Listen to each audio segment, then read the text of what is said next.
Hello friend, welcome to my channel. और इस video में हम बात करेंगे प्रिंसिपल्स ऑफ टीचिंग इंग्लिश की, क्वेश्चन आंसर की। क्योंकि प्रिंसिपल ऑफ टीचिंग इंग्लिश मैंने टॉपिक करा दिया है, तो इसके क्वेश्चन कर लेते हैं। जो कि लास्ट जितनी भी रीट हुई उन सब में क्वेश्चन जितने भी आए इस टॉपिक से, क्योंकि ये टॉपिक से जितने भी क्वेश्चन आए हम करके देखेंगे कि एग्जाम में किस प्रकार के क्वेश्चन आते हैं जो हमारे लिए बहुत ही इंपॉर्टेंट होंगे। तो पहले क्वेश्चन पे चलते हैं। पहला क्वेश्चन है, which one of the following is not include under the principle of English teaching. ऐसा कौन सा प्रिंसिपल है जो इसमें, ये रीट 2015 में आया हुआ क्वेश्चन है, इनमें इंक्लूड नहीं है चारों में।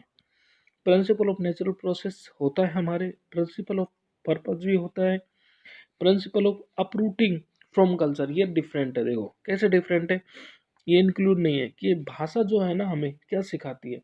ये ये टीचिंग इंग्लिश टीचिंग प्रिंसिपल जो हैं, वो प्रिंसिपल हमें क्या सिखाते हैं, बच्चों को किस प्रकार से भाषा सिखाएं, नेचुरल तरीके से सिखाएं, मदर टंग से सिखाएं, हमें सिलेक्शन करके सिखाएं, ग्रेडेशन से सिखाएं, टेस्टिंग के से सिखाएं। तो ये हमें ये सब चीज़ें सिखाती है, हमें कल्चर से अपरूटिंग करना नहीं सिखाती है, कल्चर से ऊपर उठना ये जो है प्रिंसिपल्स हमें नहीं सिखाते। कि हमें भाषा को किस प्रकार से बढ़ाया जाए ये सिखाते हैं। नेक्स्ट क्वेश्चन पे चलते हैं। Which one of the following is not an important principle of language teaching. Language teaching में कौन सा प्रिंसिपल इम्पोर्टेंट नहीं है इन सब में। देखो मैं इनको, ये रीट 2012 में आया हुआ क्वेश्चन है। The student should learn a language by doing, करके सीखते हैं। The students should proceed from concrete to abstract, ये सही बात है। कॉन्क्रीट टू एब्स्ट्रैक्ट सीखते हैं प्रिंसिपल से हम, ठीक है। The teacher should try to motivate the learners, बच्चों को हमेशा टीचर एक रोल मॉडल होता है टीचर, वो हमेशा मोटिवेट करते रहता है। The teacher should always tell jokes in the class, हमेशा थोड़ी जोक्स करता है, हमेशा थोड़ी मजाक करता है, तो ये इसमें सही नहीं है, इसका डी ऑप्शन है। नेक्स्ट क्वेश्चन पे चलते हैं। The correct order of teaching language skill, teaching language skill जो होती है वो चार होती हैं। लिसनिंग होती है, स्पीकिंग होती है, रीडिंग होती है, राइटिंग होती है। सबसे पहले आपको ये रखना चाहिए कि रीट 2012 में आया हुआ क्वेश्चन है, तो सबसे पहले जो स्किल होती है लैंग्वेज की वो चार होती है। जो लैंग्वेज की जो स्किल होती है वो चार होती है। कौन कौन सी होती है, मैं आपको आंसर बता देता हूँ। इसका सी ऑप्शन जो है वो राइट होगा, क्योंकि सबसे पहले जब बच्चा होता है तो वो सुनना प्रारंभ करता है, फिर बोलना प्रारंभ करता है, फिर पढ़ना, और फिर सबसे लास्ट में लिखना। इस प्रकार से इसका सी ऑप्शन सही है। नेक्स्ट पे चलते हैं। The criteria to choose a particular course for particular class is called, यानी कि एक निश्चित क्लास, जैसे फिफ्थ क्लास है, सिक्स क्लास है, उसके लिए एक निश्चित पर्टिकुलर कोर्स चुना जाता है। क्यों चुना जाता है, क्योंकि उसके लेवल के हिसाब से, उसके मेंटल आयु के, मेंटल एज के हिसाब से, मेंटल एबिलिटी के योग्यता के अनुसार उसको टॉपिक का लेवल जो होता है वो देखा जाता है। तो इसका जो आंसर होगा वो, इसका पहला ही आंसर है द प्रिंसिपल ऑफ सिलेक्शन, क्योंकि बच्चे के लेवल के हिसाब से हमें कोर्स चुनना पड़ता है, पर्टिकुलर कोर्स। हम नेक्स्ट पे चलते हैं। नेक्स्ट है, is applied in order to choose a particular और particular course for a particular class. ये सेम टू सेम क्वेश्चन है, लेकिन ये 2015 में आया था और ये 2017 में आया था। तो इसका जो आंसर होगा वो होगा डी ऑप्शन। नेक्स्ट पे चलते हैं। नेक्स्ट है, principle of linking with life, life के साथ लिंक करना in the teaching of English involves. ऐसा कौन से प्रिंसिपल है जो लाइफ के साथ लिंकिंग करता है, ऐसा है। इसका आंसर मैं आपको बता देता हूँ, इसका आंसर है डी। ये 2017 में आया हुआ क्वेश्चन है। Use of graded structure of English language in daily life situation, daily life situation में जो सेंटेंस स्ट्रक्चर यूज किए जाते हैं, उससे उससे हम भाषा को और अच्छी तरीके से सीख सकते हैं। ये एक प्रिंसिपल है, ठीक है।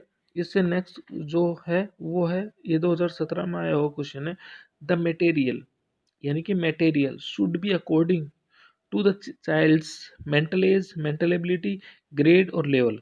यानी कि जो मटेरियल होता है, यानी कि मटेरियल मतलब जो पढ़ने की पुस्तक होती है, जो कोर्स होता है, उस वो बच्चों के मेंटल एज, एबिलिटी और ग्रेड और लेवल के हिसाब से उसके अकॉर्डिंग दिया जाता है। बच्चे की उसके अकॉर्डिंग दिया जाता है। जो मटेरियल होता है ना, वो जो बच्चे के अकॉर्डिंग दिया जाता है। तो इसका जो आंसर होगा वो होगा सी, सिलेक्शन और ग्रेडेशन, क्योंकि उसकी मेंटल एज, उसका लेवल, उसकी एबिलिटी है, उसी के अनुसार मटेरियल दिया जाता है। तो इसका सी ऑप्शन होगा। नेक्स्ट पे चलते हैं। नेक्स्ट है which principle of teaching English creates a zeal to learn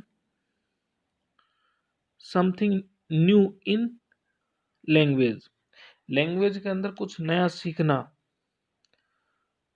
create करके, टीचिंग इंग्लिश के अंदर क्रिएट करके, जील मतलब होता है उत्साह, क्रिएट करके कुछ सीखना, उत्साह क्रिएट करके, यानी कि कैसे सीखता है कोई टीचर हो, बच्चों को उत्साह कैसे बढ़ता है, बच्चों के अंदर उत्साह कैसे बढ़ता है, उनको कुछ देता है, गिफ्ट देता है, उनकी तारीफ करता है, उनको अच्छे नंबर देता है, ग्रेड अच्छे देता है। इससे बच्चों में जील यानी कि एक उत्साह बढ़ जाता है इस लैंग्वेज को सीखने के लिए, लर्न समथिंग न्यू करने के लिए उनमें एक उत्साह बढ़ जाता है। तो इसका जो आंसर होगा वो मैं आपको बता देता हूँ, वो होगा द प्रिंसिपल ऑफ मोटिवेशन। कैसे होगा प्रिंसिपल? मोटिवेट करके ही तो उनमें उत्साह बढ़ता है। जील मतलब होता है उत्साह, उत्साह बढ़ के ही तो वो नई नई चीजें बच्चे जल्दी सीखते हैं। ठीक है, तो इसका जो आंसर होगा वो होगा the principle of motivation. Next पे चलते हैं। ये भी आया हुआ है 2017 के अंदर। मीन्स मतलब equal treatment to various component of linguistic learning. Linguistic learning component क्या होते हैं? देखो, लैंग्वेज के 4 कंपोनेंट होते हैं। जब भी हम किसी भाषा को सीखते हैं ना, तो उस भाषा को सीखने के लिए 4 हमारे कंपोनेंट होते हैं। 4 कंपोनेंट को से होते हैं। एक लिसनिंग होता है, स्पीकिंग होता है, रीडिंग होता है, राइटिंग होती है। चारों कंपोनेंट को इक्वल ट्रीटमेंट देना चाहिए। उस प्रिंसिपल को क्या कहते हैं? Proportion, principle of proportion. यानी कि चारों लेवल को, चारों कंपोनेंट को, various component of linguistic component कौन से हैं वो 4 को इक्वल टाइम देना, इक्वल ट्रीटमेंट करना उनके साथ, उनको चारों को बराबर लेके चलना। ठीक है, तो उस प्रिंसिपल को क्या कहते हैं? Principle of proportion. तो इसका जो आंसर होगा वो डी होगा। ठीक है, नेक्स्ट पे चलते हैं। नेक्स्ट है taking into account the principle of language teaching. Taking into account the principle of language teaching, ये 2017 में आया हुआ है, लेवल 2 में आया हुआ है। बहुत इंपॉर्टेंट कि ऐसा कौन सा प्रिंसिपल है जो प्रिंसिपल को सही रूप से देखता है। ठीक है, taking into account the principle of language teaching. तो इसमें जो होगा मैं आपको बता देता हूँ, वो होगा टीचिंग कैन बी डिफ़िकल्ट।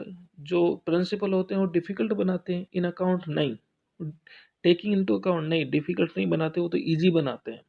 ठीक है, डिजायर गोल प्रिंसिपल का जो मेन काम होता है वो क्या होता है? Desire goal of teaching English language can be achieved. तो इसका जो आंसर होगा मैं आपको बता देता हूँ, वो बी होगा। कैसे होगा बी?